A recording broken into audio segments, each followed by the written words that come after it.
As the wife of a physician, I'll show you appropriate attire, my sister-in-law, Jennifer said, speaking with a condescending tone. To her, someone like me is probably considered a poorly raised woman. My name is Mary. I work as a nurse at a general hospital. I met my husband, James, 5 years ago at this hospital.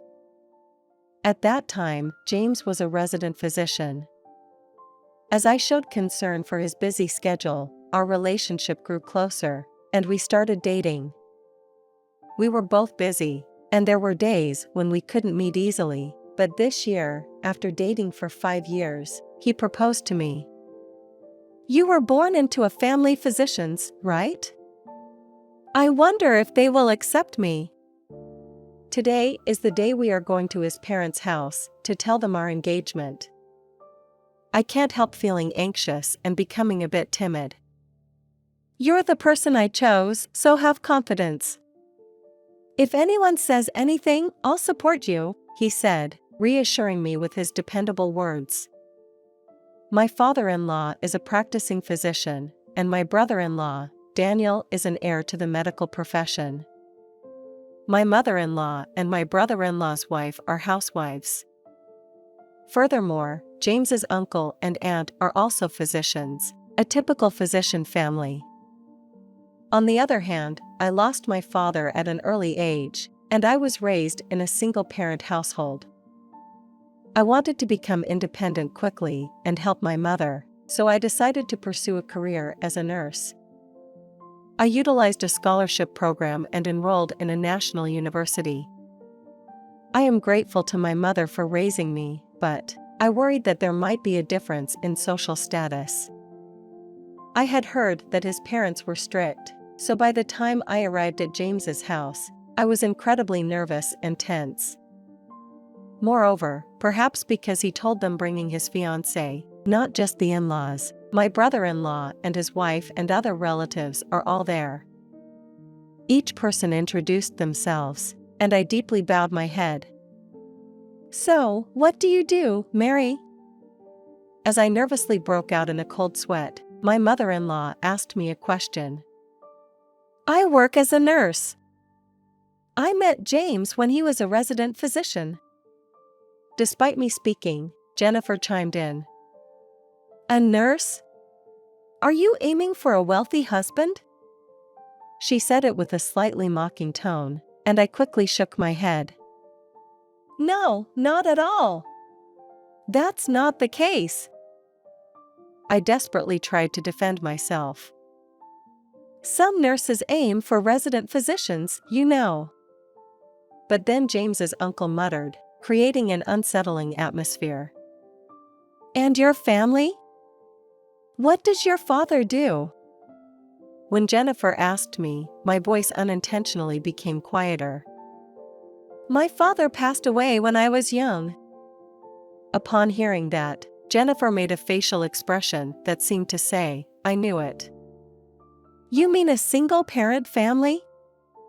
There are women who marry physicians just for money. Watching Jennifer sigh dramatically, I was left speechless. James, who was worried about me, raised his voice in a slightly irritated manner. Jennifer, isn't it rude to say that upon our first meeting? Mary doesn't want to burden her mother. She prepared the tuition fees herself and entered a national university. I haven't seen a nurse as dedicated and hardworking as her. Taken aback by his excessive praise, my face unintentionally turned red. Jennifer apologized and smiled, but her eyes didn't reflect the smile. I'm not ashamed of being from a single-parent household, and my marriage to James is, by no means, driven by money. However, I felt pathetic for being unable to retort and nearly started crying. Then, my taciturn father-in-law spoke up. It's amazing that you got into a national university. Our 2 sons weren't particularly smart, you know. Well, we managed somehow by spending money. He said it with a straight face, but I immediately understood it was his way of making a joke. I've heard that both James and my brother-in-law were always at the top of their class since their student days. That's right, both Daniel and I are living off our parents. The conversation between my father-in-law and James eased the tense atmosphere. Speaking of living off parents, Jennifer is the real one doing that. Daniel glanced at Jennifer and spoke coldly. Jennifer is said to have graduated from a prestigious girls' school. It's a school where you can get in even if you're not academically gifted, as long as you pay. Her family is wealthy, and it seems her marriage to Daniel was arranged by their families. Daniel's comment didn't sit well with her. Jennifer glared at him and said, "Don't say rude things if we're talking about family background. I'm superior. Don't compare me to her from a single-parent household." Saying that, she now turned her intense gaze towards me. I had heard from James that my Daniel and Jennifer didn't get along well. He was very tired of Jennifer's snobbish behavior. And for some reason, Jennifer suspected his cheating and was having hysterics, thinking that one of the clinic's receptionists might be his mistress. She doubted him and blamed him for it. The clinic where my father-in-law serves as the director is not that large in scale. Therefore, there should only be around 3 receptionists. Admittedly, all 3 of them are young and attractive, but his brother is not foolish enough to get involved with a staff member. James insists that, when she saw the email exchange with one of the receptionists for work purposes, it seems like she misunderstood and jumped to conclusions. On our first meeting, I never thought I would witness a fight between a couple. As I was cringing, my mother-in-law helps me out. "Stop it. Having an argument is unseemly." Reprimanded by her, Daniel and Jennifer became quiet. Then, they turned their attention to me, as my mother-in-law spoke softly.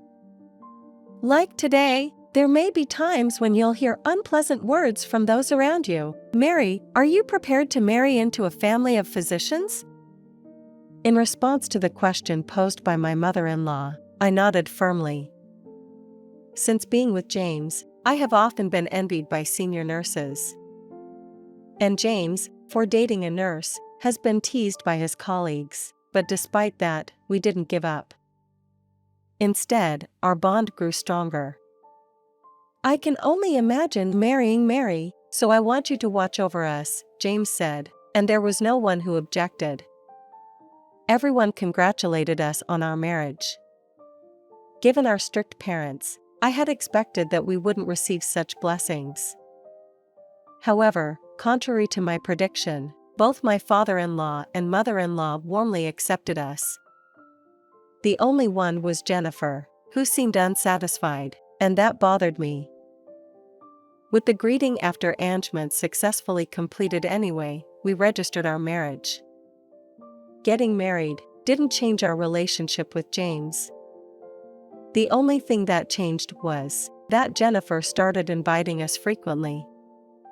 "Let's go shopping tomorrow.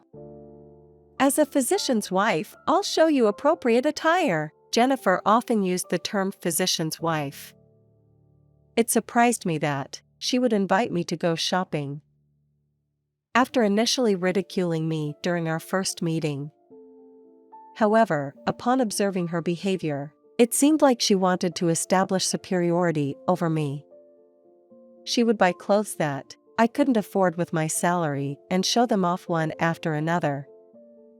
Today, when we went to the boutique, Jennifer had purchased a large quantity of branded clothing. I was impressed by the amount, thinking that Daniel must be earning a lot. "I've said it before, but why don't you quit your job? It's the wife's duty to support a busy physician husband." We sat down for tea after shopping. I was fed up with it. Jennifer spoke up as, every time we met, she would insist that I become a full-time housewife. "I'm conscious about nutrition, so I've never used ready-made meals. There isn't a speck of dust on the floor.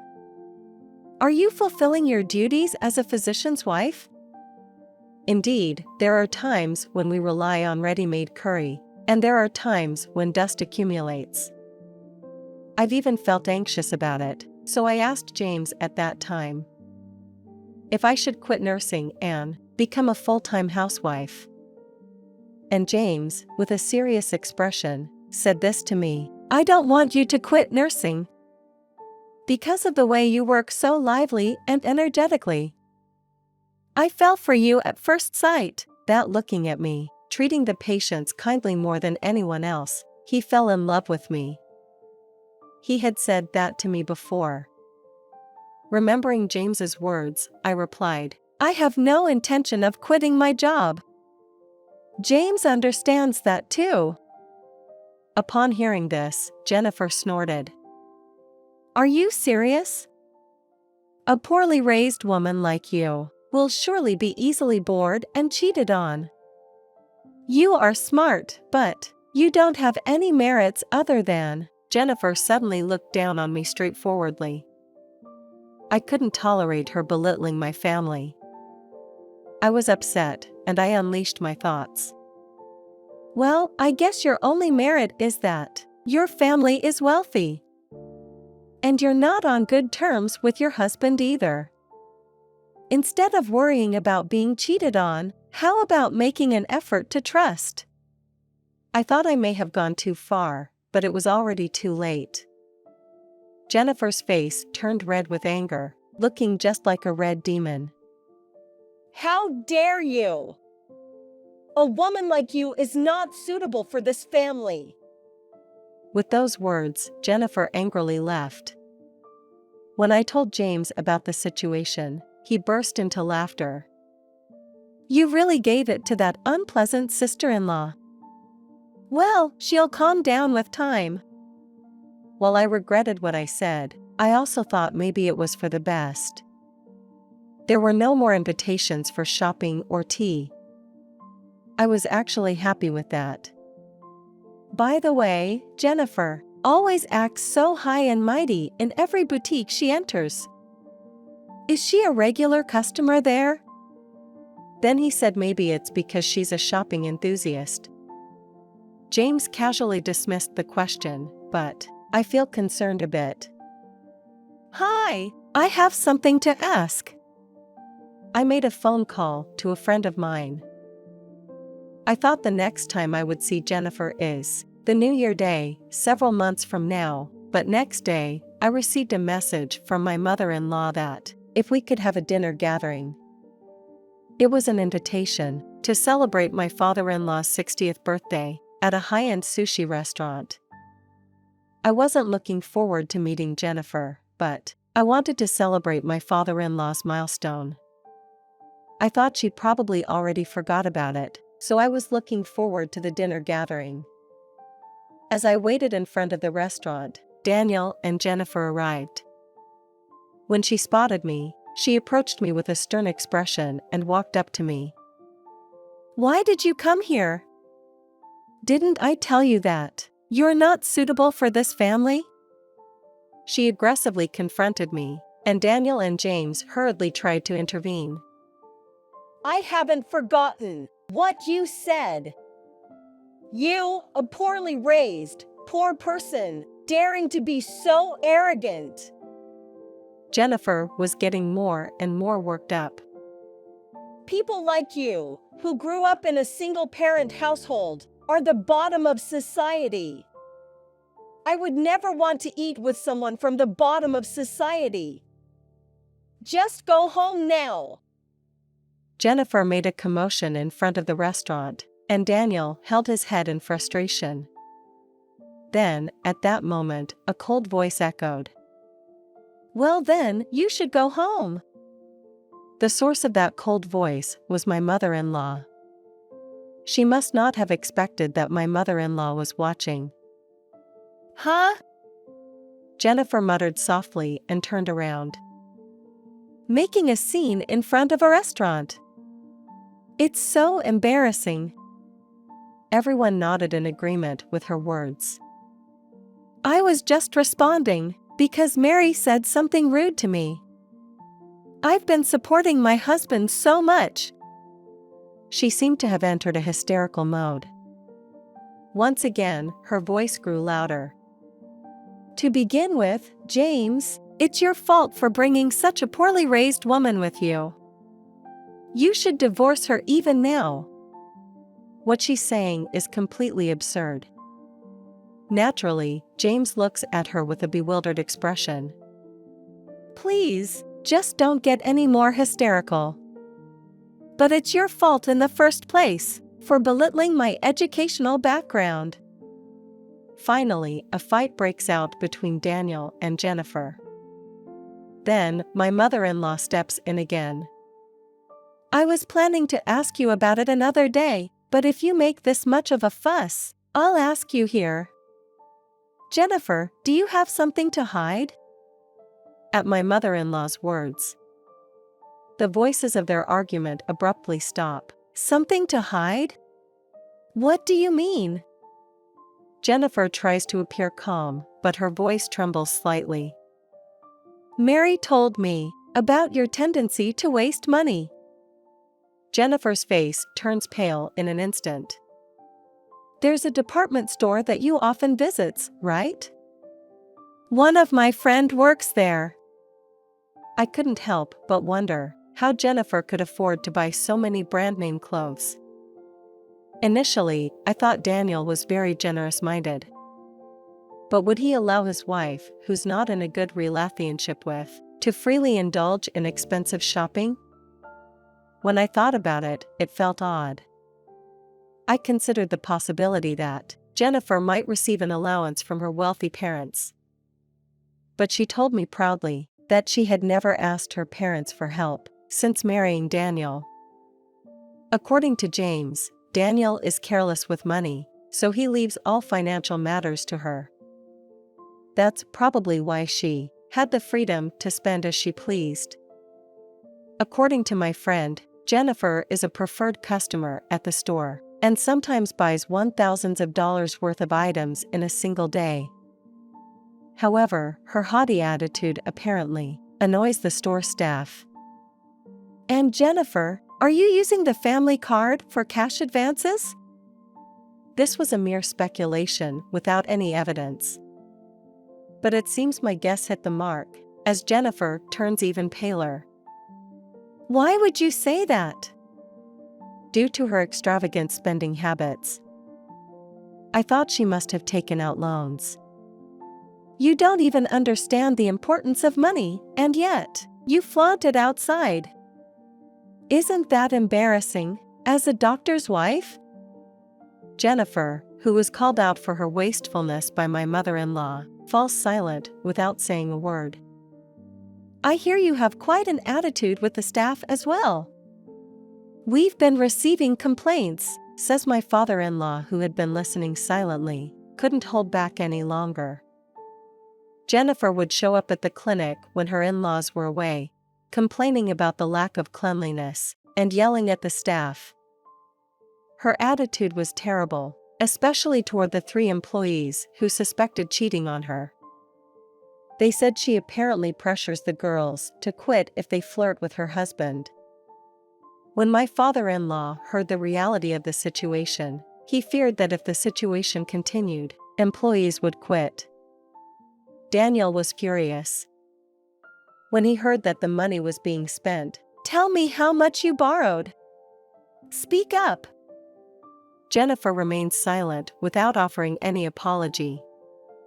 Daniel, seeing her attitude, seems to have reached his limit. A woman like you with such an arrogant attitude, we're getting a divorce. Return all the money you've spent. Jennifer, who never expected to be handed a divorce, desperately pleads not to get divorced. However, neither my parents-in-law, Daniel, nor James pay any attention to Jennifer's words. Then she looks at me and speaks in a pleading tone. Mary, as someone in the same position as a daughter-in-law, you understand my feelings, right? I can't help but laugh at her remark. You're asking for help from a woman you've looked down upon as a low class? Please rely on your wealthy family instead." With that blunt statement, Jennifer hangs her head dejectedly. And so, Daniel and Jennifer decide to get a divorce. Although Jennifer had filed for divorce, she continued to resist. However, it seems her parents came to take her away, and she was forcibly returned to her family home. The amount of money she had squandered so far exceeded several $10,000, and Jennifer, unable to repay it, pleaded with her parents for help. Although her parents paid off the money, it seems that rumors have spread in the neighborhood about her being a woman who squandered her husband's money. Remarrying with a new man must be difficult for her.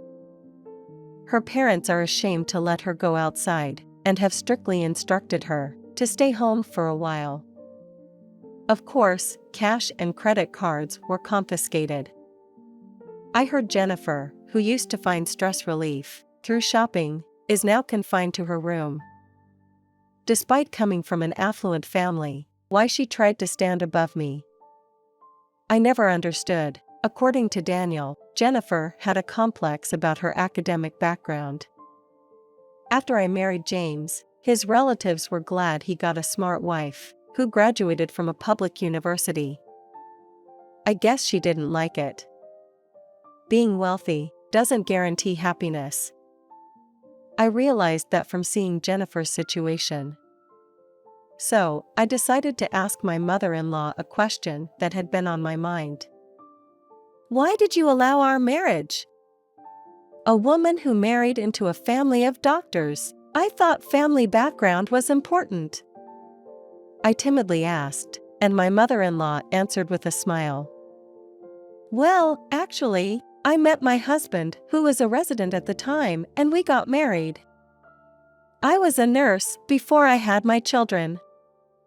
My mother-in-law, who used to be a nurse, went through a difficult time with strong opposition to her marriage from relatives. She didn't want her sons to go through the same struggles, so she arranged a meeting for her eldest son with a young lady from a good family through a matchmaker. However, her eldest son, who married Jennifer, didn't seem happy at all. In fact, he appeared tired with his married life. That's why she wanted her second son to marry the woman he loved. It seems that from the beginning my mother-in-law approved our marriage. I never expected my second son brought a nurse as his wife. I was surprised. Blood really is thicker than water. My mother-in-law and I laughed together. After that, I started working as a nurse in my father-in-law's clinic. My strength, which didn't yield to Jennifer's sarcastic remarks, pleased my father-in-law, and he hired me. I received a higher salary than before. It brings me great